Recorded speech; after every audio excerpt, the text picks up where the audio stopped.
Assalamualaikum warahmatullahi wabarakatuh. Perkenalkan, saya Rian Alfitra dari Kementerian Imigrasi dan Pemasyarakatan UPT Lapas kelas 2A Banyuasin, kelas A20 kelompok 3. Pada kesempatan ini, saya akan menjelaskan pengalaman saya belajar modul 2 agenda 1 tentang analisis isu kontemporer dan konflik kepentingan. Untuk yang pertama itu isu kontemporer. Isu kontemporer yang saya tahu adalah permasalahan yang sedang terjadi saat ini atau yang hangat, bersifat aktual dan berdampak luas bagi masyarakat sehingga perlu dianalisis dan dicari solusi secara tepat. Bagaimana cara analisisnya? Itu yang pertama menggunakan metode yang saya tahu, metode APKL. APKL aktual, problematik, kekhalayakan, layak. Sebagaimana aktual ini adalah isu-isu yang benar-benar terjadi saat ini. Dan yang kedua itu problematik. Apakah menjadikan masalah yang perlu diselesaikan? Dan yang ketiga itu kekhalayakan. Apakah berdampak luas bagi masyarakat? Dan yang keempat layak. Apakah isu tersebut pantas untuk dianalisis?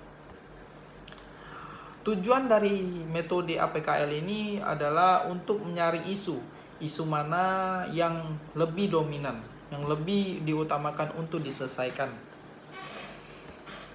Dan dilanjutkan dengan metode fishbone. Ketika sudah dari metode APKL itu kita berlanjut dengan metode fishbone. Yang saya tahu metode fishbone itu ada 3 kategori.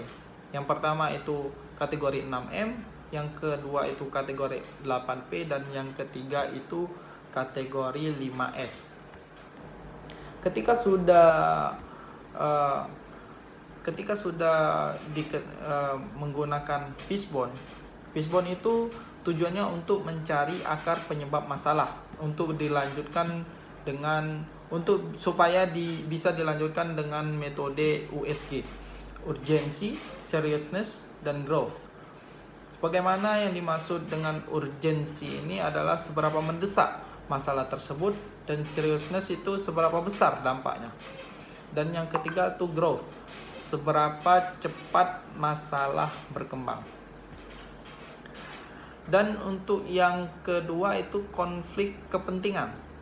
Konflik kepentingan yang saya tahu ada 2, itu aktual yang sedang terjadi sekarang, dan yang kedua itu potensial atau yang berpotensi terjadi di masa depan.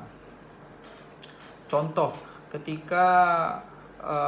yang potensial itu ketika ada suami istri, itu dia mengikuti tes CPNS ataupun tes perusahaan lainnya. Itu ketika dia lulus akan berpotensi menyebabkan yang namanya penyalahgunaan wewenang.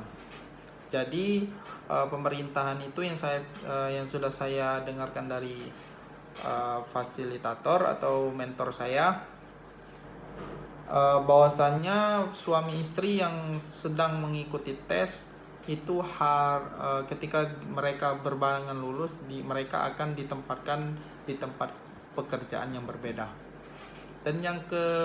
Dan untuk contoh aktual yang sedang terjadi yang saat ini itu ketika seorang pegawai memberikan pelayanan khusus kepada kerabatnya atau didahulukan terlebih dahulu. Itu saja yang saya ketahui tentang modul 2 agenda 1. Lebih dan kurangnya saya mohon maaf.